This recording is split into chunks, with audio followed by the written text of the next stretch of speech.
வணக்கம் சினிபார் தமிழ் நேயர்களே, சிகரம் தொட்ட தமிழ் சினிமா நிகழ்ச்சியோட 29வது எபிசோடுக்கு உங்களை அன்புடன் வரவேற்கிறேன். இன்னைக்கு நம்ம பார்க்க போறது நம்ம சிங்கத்தமிழன் புரட்சி கலைஞர் கேப்டன் விஜயகாந்த் நடிப்பில் 1990ஆம் ஆண்டு ஜனவரி 14 பொங்கல் என்று வெளிவந்த புலன் விசாரணை படத்தை பத்தி தான். ஓட்டு வாங்குற வரைக்கும் ஜனங்களை நாம எஜமானரா நினைக்கணும். வாங்கினதுக்கு அப்புறம் நாம எஜமானரா இருக்கணும். நாம மக்களுக்காக உழைக்கிறோம். ஆனா மக்கள் எப்பவுமே நம்மள விரோதிகளாத்தான் நினைக்கிறாங்க. காரணம், தப்பு நடக்காம தடுக்க வேண்டியவங்களே தப்பு பண்றவங்களுக்கு துணையா இருக்கிறதுனால. நீங்க நேர்மையா நடந்துக்கிறதுக்கு இது ஒண்ணு 1970 இல்லையா, 85. அதை ஞாபகத்துல வச்சுக்க. அடிச்சு வாங்கினா ஆண்டவன் கூட எழுதி கொடுப்பாயா, நான் தான் இந்த கொலையை பண்ணேன்னு. ஒரு வீட்டை காப்பாத்துறதுக்காக ஒருத்தனை பலியிடலாம், ஒரு ஊரை காப்பாத்துறதுக்காக ஒரு குடும்பத்தை பலியிடலாம், ஒரு நாட்டை காப்பாத்துறதுக்காக ஒரு ஊரையே பலியிடலாம்னு கீதையில சொல்லியிருக்கு.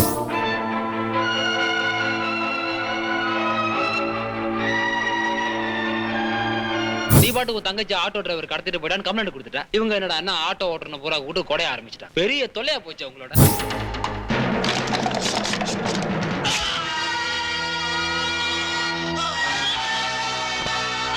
என் பொண்ணு ஏன் கடத்திட்டு இருந்த? நீங்க மட்டும் ஏன் ஹாஸ்பிட்டலுக்குள்ள எனக்கு தெரியாம நுழைஞ்சு என்ன பத்தி எல்லா விவரங்களையும் தெரிஞ்சுக்கலாம். நான் மட்டும் உங்க பொண்ணை கடத்திட்டு வரக்கூடாதா?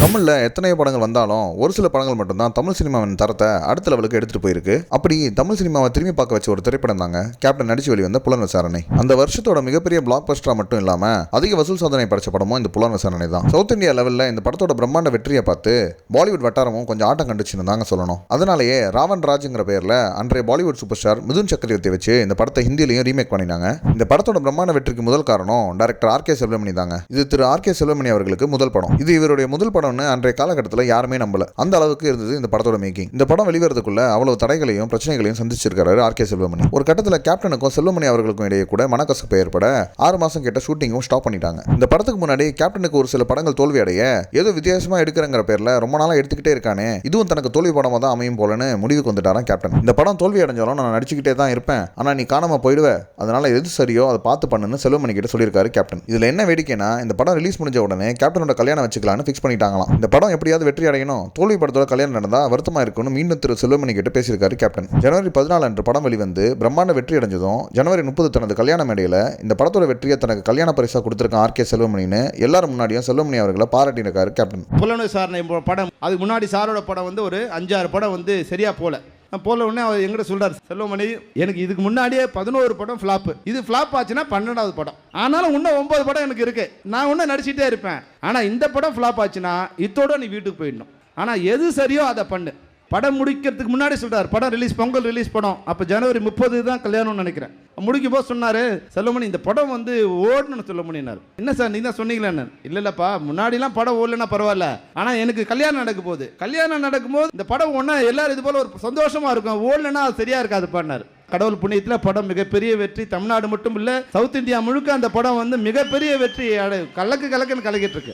இந்த வெற்றி மற்ற ஹீரோன்னு என்ன சொல்லுவோம்னா, என்னோட வெற்றி இது, ஏன்னா நான் முதல் பட டைரக்டர், இது என்னோட வெற்றின்னு தான் மற்ற ஹீரோக்கள் சொல்லுவாங்க. அந்த வெற்றிக்கு உண்டான பங்கு டைரக்டர் கொடுக்க மாட்டாங்க. ஆனால் அவர் எல்லாரும் முன்னாடி சொல்றாரு, கல்யாண மேடையில் இது உன்னோட வெற்றி, நீ எனக்கு கல்யாண பரிசா கொடுத்துருக்கங்கிற அந்த மனசு இருக்கு இல்லையா. இந்த படத்தில் கேப்டன்ல லுக் வைஸ் கொஞ்சம் ஸ்டைலிஷாக காட்டியிருப்பாரு டைரக்டர் செல்வமணி அவர்கள். அதுக்காகவே மேக்கப் காஸ்டியூம்ஸ்னு ஒரு சீனையும் ரொம்பவே கவனமாக எடுத்திருக்காரு செல்வமணி. அன்னைக்கு எல்லா பிரச்சனையும் தாண்டி யாரும் தன்னை நம்பலனா கூட தன்னுடைய உழைப்பையும் திறமையை மட்டுமே நம்பி அவர் நினைச்ச மாதிரி ஒரு வித்தியாசமான படத்தை தமிழ் சினிமாவுக்கு பரிசு சேர்த்த டைரக்டர் ஆர்.கே. செல்வமணி அவர்களுக்கு சினிபாட் தமிழின் ஒரு பிக் சல்யூட். புலன் விசாரணை படத்தோட மாபெரும் வெற்றிக்கு பிறகு இயக்குனராக 2வது படத்தை இயக்குவதற்கான வாய்ப்பையும் ஆர்.கே. செல்வமணி அவர்களுக்கே கொடுத்திருக்காரு கேப்டன். அந்த படம் தான் தமிழ் சினிமா வரலாற்றில் மற்றொரு முக்கியமான படமாக மாறிய கேப்டன் பிரபாகரன். இந்த படம் தமிழ் சினிமா மட்டும் இல்லைங்க, கேப்டனோட கரியரையே புரட்டி போட்ட படம்னு தாங்க சொல்லணும். கேப்டன் பிரபாகரன் படம் வந்த பிறகுதான் உலக மக்கள் அவர் அன்பா கேப்டன் கூப்பிட ஆரம்பிச்சாங்க. புலன் விசாரணை படத்தோட பிரம்மாண்ட வெற்றிக்கு 2வது முக்கியமான காரணம் கேப்டன் அவர்களின் உயிர் நண்பரும் இந்த படத்தோட தயாரிப்பாளருமான இப்ராஹிம் ராவுத்தர் தாங்க. ஒரு பக்கம் கேப்டனையும் சமாதானப்படுத்தி இன்னொரு பக்கம் செல்வமணி அவர்களும் அப்செட் ஆகாம பார்த்துக்கிட்டு பல தடைகளையும் சமாளிச்சிருக்காரு இப்ராஹிம் ராவுத்தர் அவர்கள். இந்த படத்தோட கதை எழுதியதும் திரு இப்ராஹிம் ராவுத்தர் தான். லியாக்கத் அலி கானோட வசனம் படத்தை அடுத்த லெவலுக்கு எடுத்துட்டு போச்சுன்னே சொல்லணும். படம் வெளியான அப்புறம் கல்கில இருந்து இந்த படத்தை பாராட்டாத பத்திரிகையே இல்லை.